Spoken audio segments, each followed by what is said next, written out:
Hello, and welcome to this week's episode of The Blaze Bell Show. Today's guest is Lisa Rodgers, medicine guide, Reiki master, ceremony leader. Lisa has an infectious, loving energy, and she brought her joy and wisdom into the topics of healing from depression and intrusive thoughts, sacred ceremonies, plant medicines, cacao ceremonies, and so much more. Let's dive in. All right. Hello, everybody. Thank you for tuning in. I'm here today with Lisa Rodgers, a medicine guide, an incredible healer here in Alaska. And I am just so grateful that you've chosen to join me. And we've got some mutual friends. So I started seeing you pop up quite a bit on Instagram and through other friends posting like ceremonies they went to with you, Reiki healing sessions they had with you. And I'm like, who is Lisa? Who is this person? Where is she? So I'm so glad we connected. Thank you for being here today.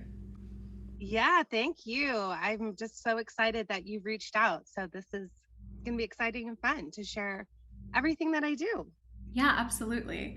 Well, and so the whole reason I started this podcast was really it's something I wanted to do for a couple of years now, but then when 2020 came and the world started crashing down, I was realizing that, oh my gosh, I was struggling so much, and I've got a whole bunch of tools to heal and to cope.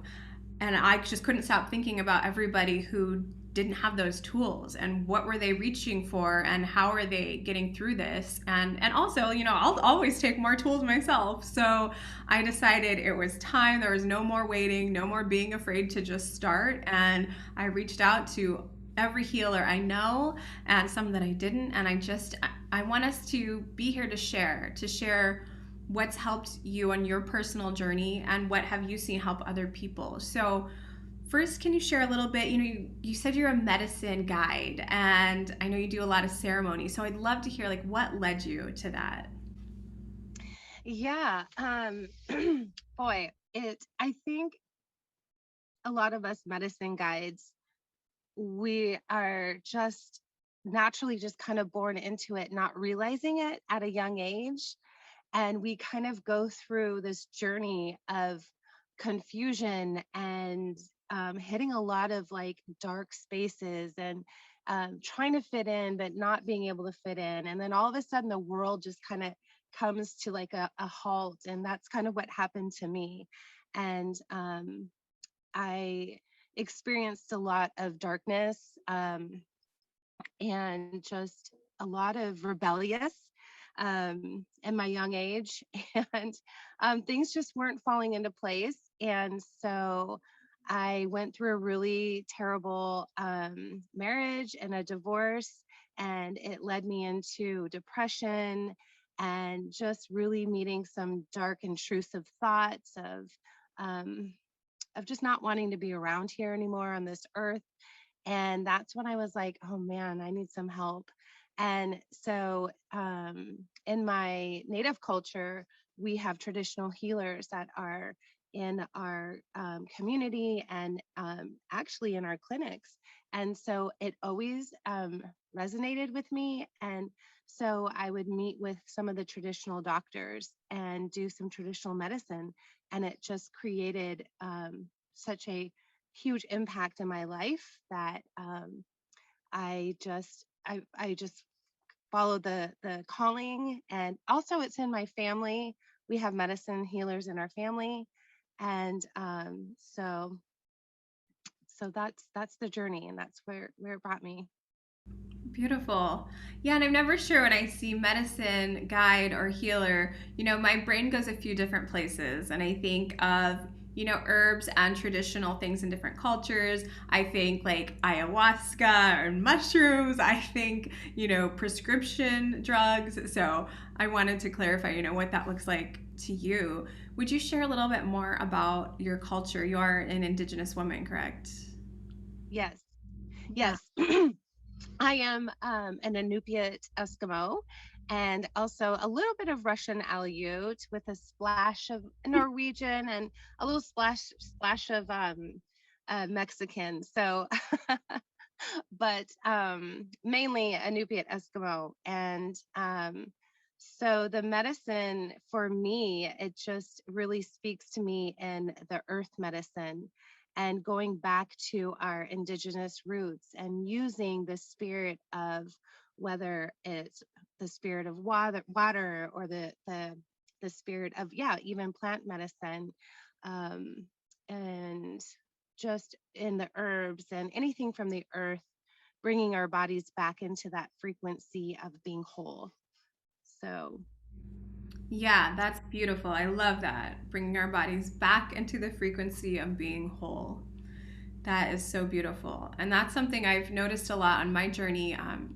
I've really worked hard for years to heal from a sexual assault and from addiction. And both of those were things that really took me out of my body. It made my body feel unsafe and foreign almost. And even I've noticed through my healing, which I've been on this healing journey for almost a decade now, but I realized a lot of my healing was all like up here. I still wasn't fully in my body. And that's been the most recent, just in the last year, of going back into my body, which has been kind of scary. And I didn't yeah, even recognize how far out I was. And not to discredit the other healing, because it's all a part of it.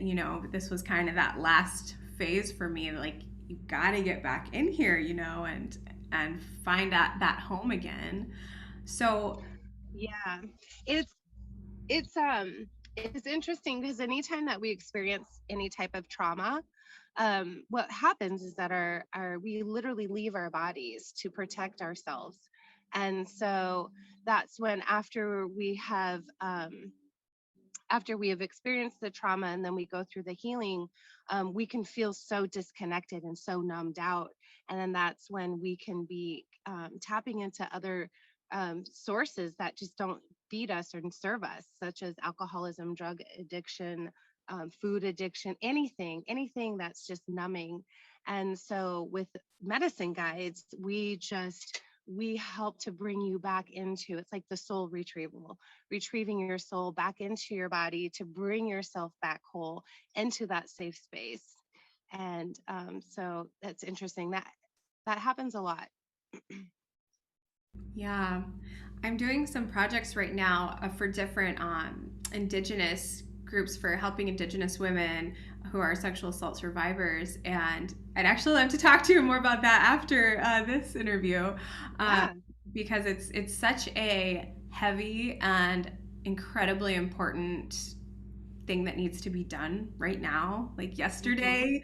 There's just so much going on there, and some statistics I've been learning that are just really heartbreaking. And so I'm curious, with the people you work with, and actually with yourself as well. You mentioned going through a period of time where you were like, I don't want to be here. I'm not sure about this place.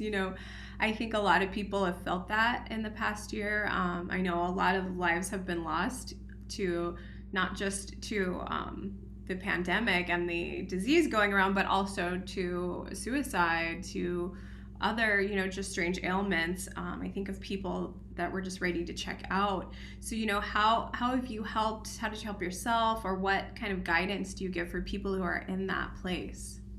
Mm, gosh, that is such a great question. And in fact, it's something that I was, ooh, it hits really dear and near to my heart. So it's a great question.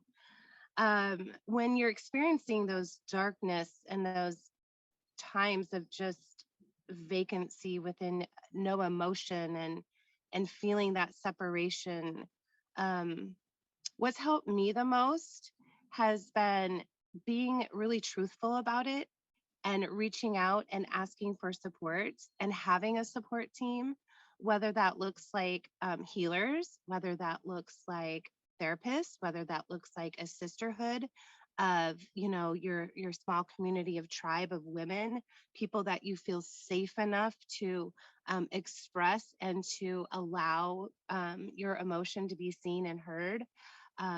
Also, I think what's really important is that when we feel these like density moments of just wanting to check out, that it could be a really incredible moment where you're getting ready to transition into something bigger. And so, as medicine guides and healers, we look at it as the void. We call it the void. It's the place of void. It's the dark night of the soul. It's that the great mystery. And it's that point of where we go into that void, into that density, into that darkness, and we can see where we feel nothing because we are actually getting ready to transition and go in from a death of oneself and getting ready to rebirth and go into a new phase of our life. And so it could be really important that you have somebody that is trained or that is aware or has knowledge that can help guide you through that. Um, and I know personally for me, that's been a big, huge help for me. And it's also been a big help for some of my clients that I meet with one on one. That's beautiful. Thank you. I know that that was such a heavy question. I wasn't even planning to go there, but that's But just it's one of those things. And yeah, it has to be talked about. We don't talk about it enough. And it's like sexual abuse and all of that's not talked about enough. We're not brought awareness to it. And if we were able to and bring light to it, then we wouldn't be running away from it because nothing can survive in the dark. So anytime we bring light and love to any situation, it's bringing in release and relief for that person, and let them know they're not alone. Like, everybody has these thoughts, everybody has intrusive thoughts. yeah, And it happens, we're humans. And so yeah, it's just really important that we speak about it. yeah, that was beautiful. Oh, now there's chimes in the background where you are. That was perfect. It was like angels next to Buddha back Whoops. Now they're just knocking everything over. there. No problem. Yeah, I think that you're absolutely right. And I do think about that a lot with abuse and assault where it, again, bringing light to it, giving a voice to it, getting it out of our head and body and speaking about it to just someone you trust, can be so healing. But I know there are so many people that are just stuffing it down and not sharing it because nobody else is talking about it, because they think, oh, this is a gross topic, nobody is going to want to listen, no one will understand. And it's just not true. And Right. statistically speaking, a whole bunch of people in every room you walk into will understand because they've experienced it. So That's that's so right. definitely a big part of my mission, is as uncomfortable as it is for me too. I think it's really important, and that overrides my discomfort. So Right. I Right. Yes. appreciate that. Okay, here's something a little more light. Ceremonies. So I know you are all about ceremonies, rituals, bringing groups together, and I love that. That's a newer part of my life over the past year or two, 2 or 3. But I've only been a part of another ceremony a couple times now. But there's so much out there about like the moons. So I've started to do that, like new moon and full moon. I try to use those for bringing in some kind of ritual. I don't know what is happening with the moon. I honestly don't know. I don't have the knowledge behind it, but to me, it's a great reason to set some intentions or to release some things that aren't serving me and just have like that moment with a candle and some writing or something. So I would love to hear from you. I think you're like a ceremony expert. What are some of the ceremonies that you do, and why do you do them, and what kind of healing or connection do you see through them? Yeah, wow, those are all great questions and so fun to dive into. Ceremony to me is a sacred space where we come back and to ourselves and back to our roots and our ancestral lineage of how we had really brought in the essence of community and of sisterhood and womanhood and tribe, and being there to support one another and to create changes and to just really bring up the self. And when you bring up your essence and the energy within yourself, you're bringing up around your entire community and tribe. And so ceremony to me is just a beautiful way to bring in respect for self-reflection, and to come back to remembering some of these little rituals that we do, like burning the medicine, and coming together and listening intently to what each sister or brother that comes into circle has to say and to speak, so they feel heard and they feel important. And one of the really deep callings that I had to bring in medicine circles, was to create community, because I just was finding myself to be really lonely and kind of not really fitting in, and just feeling this sense of I just had so much to share, and I wanted to bring other people in that felt the same way that I did, so they felt like they could be a part of a community. And so it's been amazing. And my favorite ceremonies, I have done the full moon ceremonies. Those are amazing because we do like rituals where we do set intentions, and it's putting people into action, which creates that transition and transformation. And so when people are coming together and they are doing the rituals and then setting the intentions of what it is they're desiring to let go of during under the full moon, it just creates such an impact and a difference in people's lives. Um, but some of my favorite ones I do are the cacao ceremonies, where we ingest ceremonial cacao, and which is a heart opener. And some of the other ones that I like to do are goddess circles, where we bring in the women and we select a different goddess and we just honor that goddess. The last one we just did was Goddess Osteria, the spring equinox, and just really bring in the essence and the reminder of who we are and the magic and the power that we have within ourselves. Yeah, so we can make a difference in our life and in the community, which eventually changes the world. Yes. Just changing the world one Yeah, ceremony at a time. What can you do? yeah, just simple little things like that. Oh, that's so awesome. I love that. I love the idea of the goddess ceremonies. That sounds really cool. Um, what's the deal with cacao? I hear about this all the time, and I just think of chocolate, and I'm not getting like the full picture. Can you just explain like what's so magical about this? How is it different than chocolate? And Right. why did this become such an integral part of so many ceremonies? Right. Well, it's ancient. It's been around for thousands of years, and um, it's coming new here to the Western world. And I think it's because we are really desiring to step back into our authentic selves and to really tap into something that it's an ancient practice. And so with cacao, yeah, it is so much different from um, chocolate and like the hot chocolate you would drink.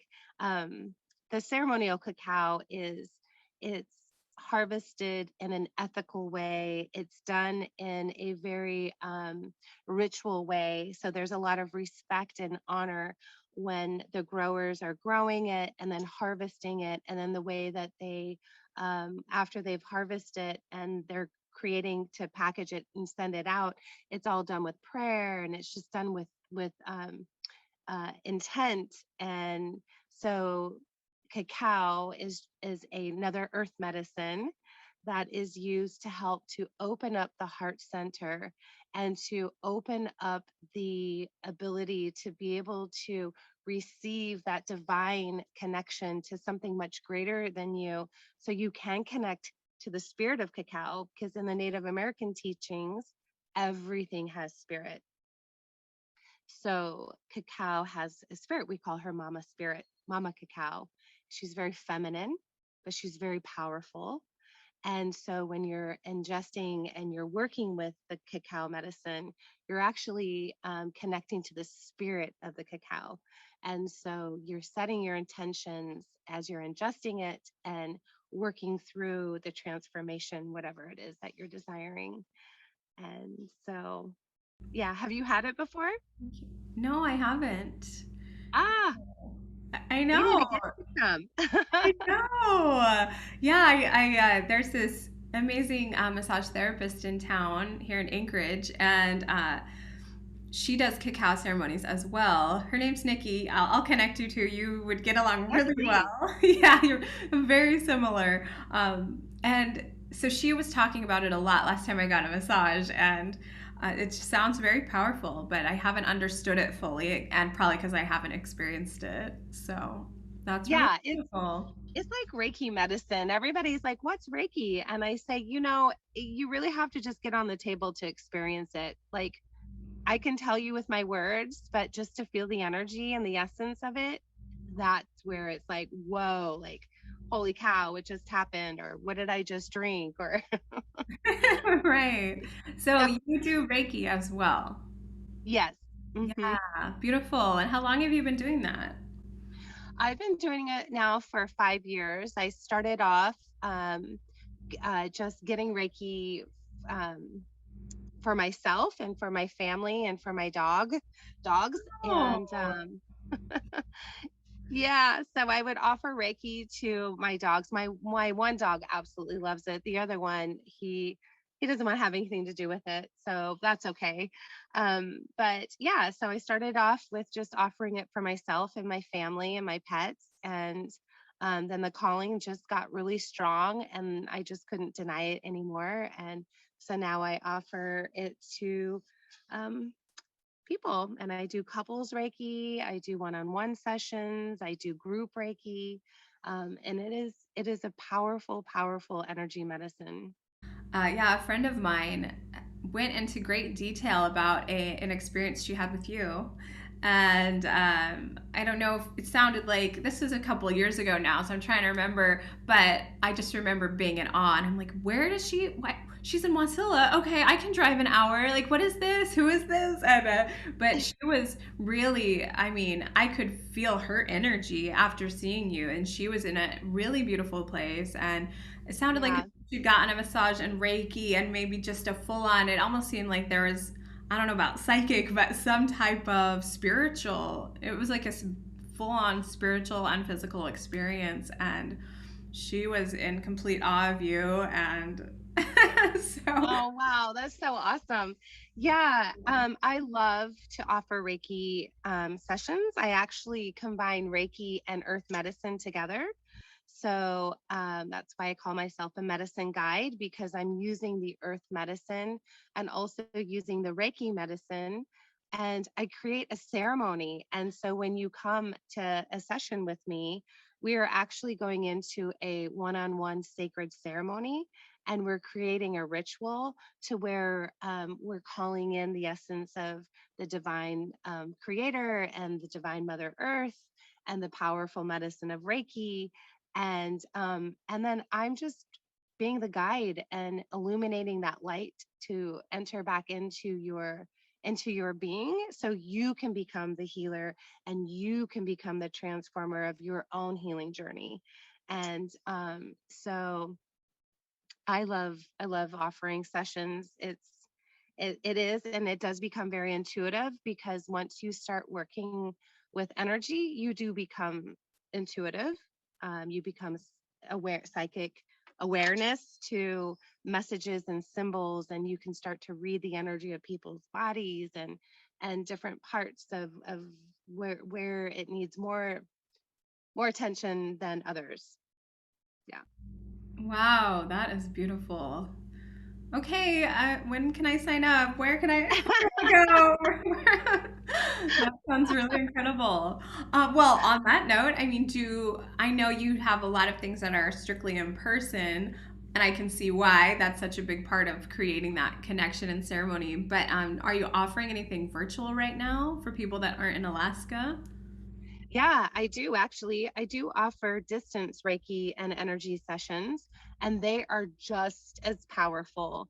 And I make those really unique as well, just to really involve you into the session as well. So it's not me just having you call me and then we do the distance, I send you a list of sacred items for you to gather and to create and to prepare for in your sacred space, and then kind of create like a little sacred altar.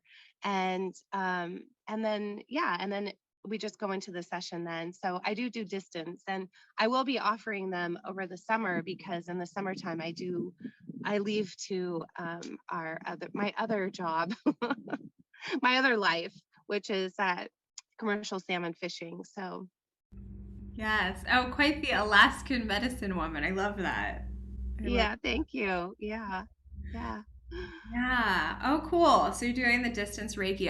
I've gotten long distance Reiki twice, and it was really powerful. And I've gotten some in person as well. And I know when it's working because it's one of the only experiences I've ever had where below my knee, my like the rest of my legs and feet fall asleep, and no other part of my body. And it's this really bizarre feeling where it's just like that tingling feeling when your leg falls asleep Yes. or your foot or whatever. But it never gets to that part that hurts as it's waking up. It just stays in like this super tingly zone where it feels almost like disconnected from the rest of my body. It's very weird, but I've noticed it's only happened to me in Reiki sessions. Um, Oh, that's awesome. That in is a person, great sign. for instance. Yeah, I have no idea what it means, but I don't feel concerned. But I don't know. Does that mean something? Yeah, it does. Well, for me as a practitioner, every practitioner is different and we all have our own like intuitive thoughts. But when you're speaking and I'm listening to you, I know personally for me, when I've received Reiki, I feel this soft sense. It's like a soft buzz. It's almost like this silk energy. It's so crazy and it's so amazing. And it actually feels really, really good. And so when you're speaking about having your lower half like feeling like the tingles, that's a sign of your body absorbing and like drinking in that life force energy, that Reiki medicine energy just flowing into your body. And so it's a good sign that there's some dense energies that are happening in that lower part of your body. And to me, like the legs and the feet and the knees, all of that represents walking and going forward in life. And so I would start asking you questions like, where in your life do you feel like maybe you're not going in the right direction in life, or um, just kind of symbolic questions of sensing and feeling into if you're feeling like maybe you aren't being like the knees are all about being bendable, and if you're not being feeling supported in certain areas of your life. So yeah. Ooh, wow. I love that. Yeah, Yeah. that makes a lot of sense to me. That's really interesting. All right. Yeah, it can go into all kinds of stuff and reading all kinds of parts of you. I'm sure. And I've experienced that when you're working with a certain type of healer who's open to all the intuition and messages that are coming to them via you, your guides, whatever. It's a really interesting experience that, I really appreciate. And it sounds like you're that type of healer that you're not going to hold back or second guess what messages are coming through you to be given to the person. I think Oh, that's really important. yeah, girl, I learned early on in my very first Reiki session. I learned to not hold back. And ever since then, I have been very open to sharing the messages that come forward from the higher source. And I know, it's all in the delivery too, of course, and how we deliver a message, right? And so my very first Reiki session was um, she's my intuitive coach. She's an intuitive, but she's also a life coach. And so she had was like, she's the one that encouraged me to open up and start offering Reiki to people. And so she's like, I'll be your first client. And so I was like, oh great, so it's my coach and she's an intuitive, and this is going to be really interesting. And so I during the session, oh my gosh, it was like a movie theater. I just kept seeing like visions and symbols were coming up. And I shared everything with her but one. And the one thing that I did not share with her, I learned the next following day that it would have been good for me to share. And what had happened was is that I kept sensing like this car accident. So I just kept like creating this big bubble of protection around her and creating this bubble of Reiki just to create, like this safety and comfort around her. And so I called her the next day to check up on her, and she didn't call me until late in the evening. And she's like, "I'm so sorry I didn't call you." She's like, I actually got in a car accident. And I was like, oh my God. I was like, okay, well, Oh, Janet, I got to tell you something. And so we both got a good laugh out of it. And she coached me through it and helped me. But yes, it's important for us to share what comes through. Of course, if it's all for the good, right? So yeah. Wow. Wow, that's powerful. yeah, Yeah, yeah, I think about that too. I have a friend who's intuitive, and and she said like she does share everything, but again, for the highest good and yes, in a delicate and certain way, depending, and I think that's really important because I also believe that there can be something that's true for me today, and depending on the choices I make tonight, those things can shift, so yes, I don't think anything's ever set in stone. And I've definitely encountered like psychics that were not, that were either sharing something dark or they themselves had a weird energy, or and I'm just like, oh no, I don't want to be a part of that. So I think we need to be discerning too, just as people, that if we're seeking support, we need to be feeling your energy as well and going, does this feel like it's coming for a pure place that's of the highest good and all of that. So, that's exactly right. That is exactly right. oh, I Yes, heard I the chimes agree. again, so we're good. That's your indication that you said the right thing.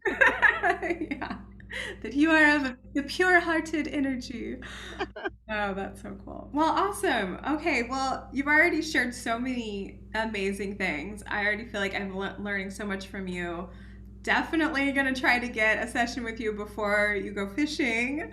Um, so, just before we close, is there anything else you would like to share with the people listening? And, when we think of the people right now who are seeking support, who are feeling confused, alone, uncertain, as we are slowly coming out of this really rough past year, do you have any messages? Oh, yeah. Wow. I do. So I just want you to do this to and I'll just say this um out loud. So just reach your hand out in front of you. So just put your hand out in front of you and just close your eyes. And if you can just sense and feel, that is how close the spirit world is to you. It's all within a reach from your hands. And knowing that there's a brighter light that's within inside of you, and sometimes we have to go into that darkness and into that those dense energies, and to we grow in that strength and that pain, and knowing that we are never alone, and that we are always surrounded by spirit. We're always surrounded by our creator. We are always surrounded by our divine mother earth and our angelic realm. They are always there supporting us and guiding us, and all we have to do is to reach out and to remember and to ask for their assistance and help. And I think what's really, really important to know is that we are never, ever alone. We are never alone. And sometimes we can feel that we are the only person, or that there is no help, and that we are in despair. But it is that time when we just have to be humble and to reach out and to ask for guidance and ask for help. and just to speak it out. And the light is brighter inside of you. So it's time to let go of the past, whatever is too heavy, and know that this is it's just a phase. It's just a time. Yeah. Thank you. That's beautiful. Yes, you're welcome. Thank you so much, Lisa, for talking with us today. And I will make sure that everyone knows where to find you, how to connect with you, and hopefully we can talk again soon. I feel like there's a lot of offshoots of topics that we could probably go on rants Oh, yes. for a while. So, yeah, thanks again, and I hope you have a beautiful summer. Thank you. Thank you. You too. And I I hope to see you come out here soon. Yes. Okay. Thank you so much for listening to today's episode. If you enjoyed what you heard, please share that with me by leaving a review on iTunes so that I can keep the goodness coming. If you aren't already following me on social media, head over to my Instagram page at blazebellbliss for daily inspiration, or check out my website, blazebell.com. You mean the world to me, and I'm so excited to connect with you in the next episode.